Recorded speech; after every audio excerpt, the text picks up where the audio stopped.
Bonjour les audacieux et bienvenue pour ce nouveau numéro d'Expertise, l'émission à votre service pour créer, gérer et développer votre entreprise. Entreprendre l'esprit libre, c'est assurer ses arrières. Et pour assurer ses arrières, il faut se poser la question de la retraite et comment l'anticiper. C'est la thématique de cette émission en compagnie de Magali Miguel qui est experte retraite au RSI. Bonjour Magali. Bonjour. Et à ses côtés, Christian Martin, qui est artisan boulanger à Aubenas et accessoirement président de Médicis. Bonjour Monsieur Martin. Bonjour.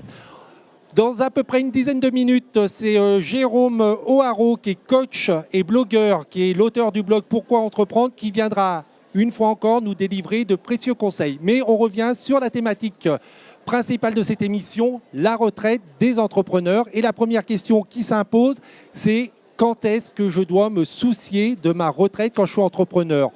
Et je vais être un peu provoque, je m'en occupe au dernier moment quand je pars à la retraite. Oui, alors ça, c'est la pire des choses. Quand on démarre une entreprise, on a 2-3 ans de latence où il faut arriver à se stabiliser.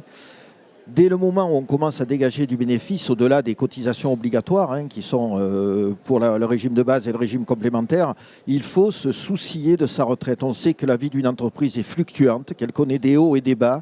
Il faut vraiment profiter des moments hauts pour capitaliser et penser à l'avenir. Alors c'est très important. Vous vouliez compléter, pardon. Oui, je voulais même dire qu'on pouvait s'en soucier dès la création parce qu'en fait, le choix de la forme juridique peut aussi avoir une importance sur la stratégie retraite qu'on veut mener.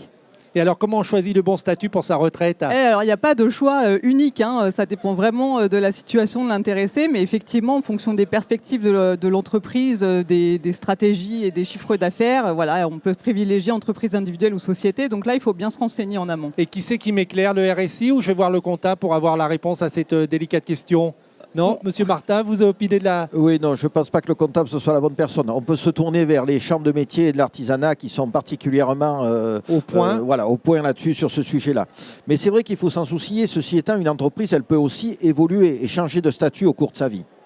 Alors juste pour souligner, parce que ce point est important, vous avez une vingtaine d'années, vous devenez entrepreneur, vous vous dites la retraite, j'aurai le temps d'y voir. Non, c'est une erreur.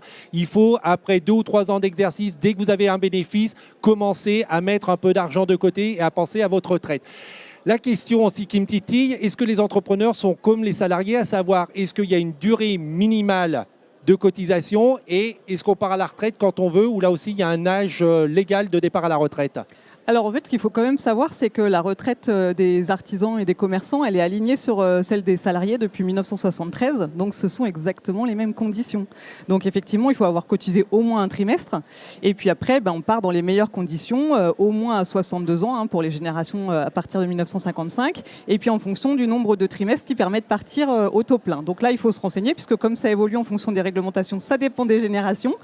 Mais par exemple, voilà, un assuré de 55 ans, il lui faut 166 trimestres pour partir à la retraite au taux plein. Donc voilà, il faut y penser tout de suite. Et le taux plein, ça veut dire quoi? Combien je vais toucher quand je serai heureux retraité? Alors, le taux plein, ça veut dire qu'on vous verse 50% de vos 25 meilleures années. Donc, si vous avez cotisé, on va dire, au plafond, qui correspond cette année, par exemple, à 38 000 euros de revenus, vous pouvez avoir une retraite jusqu'à 1 500 euros sur la base uniquement. Et puis après, vous aurez les compléments sur la retraite complémentaire. Et après les mutuelles si on veut. Alors comment on anticipe ce départ à la retraite, Monsieur Martin? Il faut l'anticiper assez longtemps à l'avance. De toute façon, ce qui vient d'être dit montre que là aussi, les mutuelles de retraite supplémentaires ont un rôle à jouer. Ça permettra d'avoir le petit plus qui aidera à maintenir un niveau de vie confortable au moment de la retraite. Mais on l'anticipe quasiment depuis le début de son activité. Il faut y penser. Et vous avez raison de dire que beaucoup de jeunes se disent « on l'a tous fait, c'est loin, je verrai après ». Et là aussi, ça a été évoqué, la réglementation n'est pas linéaire, elle peut évoluer, elle peut changer. Donc ça permet d'anticiper les chocs éventuels. Et donc là aussi, il faut se tenir au courant, il faut rester en contact avec la Chambre de métier de l'artisanat pour savoir comment ça a évolué, avec sa mutuelle, avec le RSI, pour savoir qu'est-ce qu'il faut faire. Oui, ce qu'il faut savoir aussi, c'est qu'il y a des campagnes de droit à l'information, retraite, qui commencent dès la création. Quand vous avez commencé à créer, au bout de 2 trimestres, vous recevez déjà un petit courrier d'information pour vous dire que la retraite, ça existe et qu'il faut y penser. Et puis après, à partir de 35 ans, tous les 5 ans, vous allez recevoir un relevé individuel de situation qui fait la somme de vos trimestres, de toute votre carrière, dans tous vos régimes. Et là, à ce moment-là, il faut vraiment être attentif à ces documents et regarder ce qu'il y a comme information, ce qui peut manquer, ou au contraire, du coup, être rassuré parce que tout est pris en compte. Et donc, au moins tous les 5 ans, se poser les questions. Et surtout pour un entrepreneur, ce qui est intéressant de se la poser au moins tous les 5 ans, c'est que si on n'a pas validé 4 trimestres sur une année, on peut avoir des dispositifs de rachat. Et il y a le rachat Madelin particulièrement qui est intéressant pour les auto-entrepreneurs, à un moindre coût. Et donc, tous les 5 ans, c'est intéressant. Vous avez fait du rachat Madelin, Monsieur Martin? J'en ai fait, oui. Et vous vouliez compléter? Oui, compléter dans le sens où le RSI, il est géré par nous-mêmes, par les artisans. Il y a des élus, de même les mutuelles telles que celles que je représente sont gérées par les clients. Donc l'intérêt, c'est ça, c'est qu'on est dans un circuit un petit peu fermé et que nous nous représentons nous-mêmes. Donc nous défendons nos propres intérêts, y compris au sein du RSI.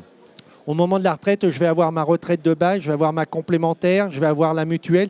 Est-ce que je dois aussi compter sur la vente de mon fonds de commerce et sur éventuellement la vente des murs? Est-ce que ça participe? Est-ce que c'est un capital important que je vais pouvoir faire fructifier pour alimenter ma retraite? Alors là aussi, les choses ont bien changé, mais ça rejoint ce que vous disiez il y a quelques instants, c'est à y penser tout le long de la vie. Si on prend les commerces de l'alimentaire, vendre une entreprise qui est aux normes, c'est beaucoup plus simple que vendre une entreprise dans laquelle le repreneur devra faire des milliers d'euros d'investissement pour la mettre aux normes. Donc là aussi, c'est un capital, mais on ne peut plus compter aujourd'hui que là-dessus. On sait que les formes de concurrence se développent, on sait qu'une déviation suffit à tuer un village et le commerçant qui était au cœur du village. Donc c'est pour ça que l'anticipation de la retraite, ça commence dès le départ, dès qu'on commence à avoir un petit peu d'argent à placer. Et pour souligner ce qui vient d'être dit, c'est que je vais céder mon entreprise dans une dizaine d'années. Il ne faut pas que je me dise j'arrête d'investir. De toute manière, dans 10 ans, je la vends et je la vendrai bien. Il faut continuer à la mettre aux normes et à innover pour la vendre plus facilement. Mais quand vous voulez acheter une voiture, vous n'en prenez pas une qui est toute rayée, dont les pneus sont crevés. C'est pareil pour une entreprise. Il faut que ça tourne, il faut que le chiffre d'affaires soit intéressant, que les revenus soient intéressants. Donc pour ça, il faut maintenir l'outil de travail en bon état. Et quand est-ce que je dois penser à transmettre mon entreprise? Si on veut prendre la retraite à l'âge légal, 10-15 années avant, il faut commencer à y penser. Alors on a parlé des chambres de métiers, il y a aussi des organisations professionnelles, des fédérations professionnelles qui regroupent par métier, par secteur de métier les artisans. Donc tout ça, c'est de l'anticipation et à travers tous les services du RSI, les services des chambres de métiers, les organisations professionnelles, les mutuelles comme celle que je représente ici, tous ces gens-là seront à même de vous apporter les meilleurs conseils pour vous guider dans la cession de votre entreprise. Je vous en prie. Du coup, ce qu'il faut savoir, c'est qu'en fait, l'entrepreneur n'est pas obligé de vendre son entreprise pour prendre sa retraite.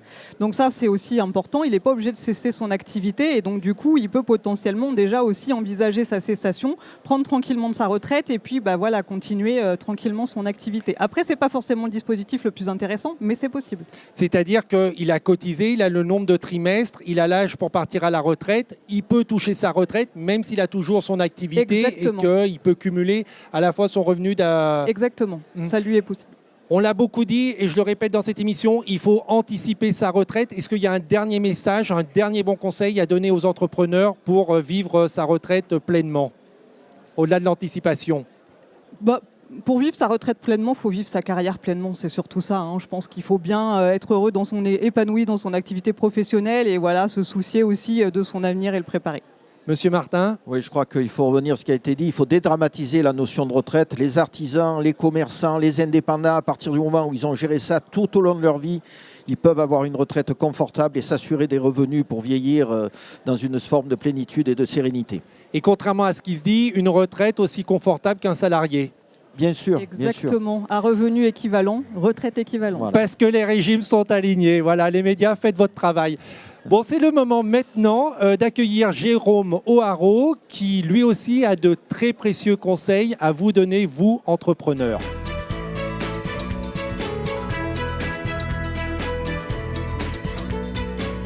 Jérôme, bonjour. Bonjour Jérôme. À qui vous vous adressez aujourd'hui ? Alors, je m'adresse à tous les entrepreneurs qui aimeraient donc développer leur leadership au quotidien. Et alors, qu'est-ce qu'on fait quand on est entrepreneur et qu'on veut développer son leadership au quotidien ? Alors, on peut, pour cela, donc, mon conseil pour ces personnes-là, c'est d'adopter le réflexe soft skills, à savoir Le réflexe, soft skills. Donc, ce sont toutes les compétences qu'on utilise tous les jours, mais qu'on n'a pas apprises à l'école, comme la motivation, l'efficacité professionnelle, l'organisation, voire la gestion du stress. je fais un tout petit peu de traduction. Soft, c'est doux et kills, c'est les compétences. C'est ça. Et alors, quel exercice il faut faire pour développer ces soft skills? Alors, pour développer ces compétences, on pourrait dire aussi des compétences comportementales, on pourrait adopter en fait 3 clés faciles à utiliser dans son quotidien. Donc la première consiste à passer 1 minute par jour, avant de commencer sa journée, pour se dire, OK, quelles compétences comportementales j'ai envie d'utiliser pour aujourd'hui? On le fait dans son lit ou une fois qu'on est levé? C'est comme vous voulez, ça dépend un petit peu de vos rituels matinaux, mais généralement, c'est quand même mieux de le faire avant d'ouvrir son ordinateur, par exemple. Et alors, qu'est-ce que vous vous êtes dit personnellement ce matin en 1 minute? Alors, en 1 minute ce matin, je me suis dit, OK, aujourd'hui, je vais faire une conférence donc, pendant le salon SME, et j'aimerais, donc, pour cette journée, que je sois, on va dire, dynamique, empathique aussi, parce qu'il y avait un public, et aussi dans la lâcher prise, de ne pas se laisser dépasser par les événements. Donc voilà un petit peu, c'était mon défi du jour, c'était ces 3 mots-clés. Donc, premier exercice le matin en se levant, Voilà. savoir ce qu'on va faire de sa journée en 1 minute. Deuxième exercice, Et le deuxième, c'est à la fin de la journée, justement, c'est de terminer avec 1 minute pour faire la rétrospective, justement, de la journée en se disant quelles compétences, quelles compétences comportementales ou soft skills j'ai utilisées pendant la journée, et de faire le bilan, tout simplement. et alors votre bilan, est-ce que vous avez été dynamique, empathique? Alors j'ai essayé, donc a priori oui, enfin d'après les retours que j'ai eu, en tout cas le dynamisme, oui, du coup j'essaie de le faire là maintenant. L'empathie oui, parce que c'était quand même quelque chose, donc c'était une intervention très interactive, fallait être à l'écoute de son public. Et après lâcher prise, oui, c'est marrant parce que finalement il y a eu justement une situation qui m'a poussé à lâcher prise, donc une situation un peu tendue entre guillemets, qui a fait que je n'ai pas perdu mes moyens. Une Et question finalement- délicate pendant la conférence? Exactement. Oh là là, trop fort, trop fort. Et troisième exercice donc. Et le troisième exercice, c'est un exercice un peu plus long terme. C'est finalement de se donner aussi des objectifs comportementaux. À savoir, on a l'habitude en tant qu'entrepreneur d'avoir des objectifs SMART, voilà, spécifiques, mesurables, atteignables, réalistes et temporels. Mais on peut aussi se donner des objectifs plus comportementaux, à savoir, par exemple, j'ai envie d'être un entrepreneur qui soit à l'écoute, qui soit entreprenant, mais aussi pas stressé. Ça peut être un objectif. Et on peut se dire, voilà, je me donne 1 an pour être ce type d'entrepreneur, par exemple. Alors sur quel objectif vous êtes en train de travailler pendant cette année? Alors justement, mon objectif pour 2016, c'est d'être à la fois entreprenant, donc être proactif, être porteur d'initiatives, tester de nouvelles choses, mais tout en n'étant pas trop stressé non plus. Parce que quand on est justement dans cette dynamique-là, on peut tomber dans l'hyperactivité, ça peut être épuisant, mener au burn-out. Et l'idée, c'est aussi de se préserver. Et c'est mon objectif pour 2016. Je vous ai pas trop stressé, Jérôme? Non, pas du tout. Au contraire, j'ai beaucoup de plaisir à faire cet exercice. Donc vous avez rempli votre objectif, bravo. J'espère, Et merci. merci beaucoup pour ces précieux conseils que vous pouvez retrouver donc sur Salon SME TV, c'est la chaîne YouTube du Salon SME. Vous pouvez également les retrouver sur demain.fr. On se retrouve très prochainement pour une nouvelle émission Expertise, une émission à votre service pour créer, gérer ou développer votre petite entreprise. Et comme d'habitude, salut les audacieux.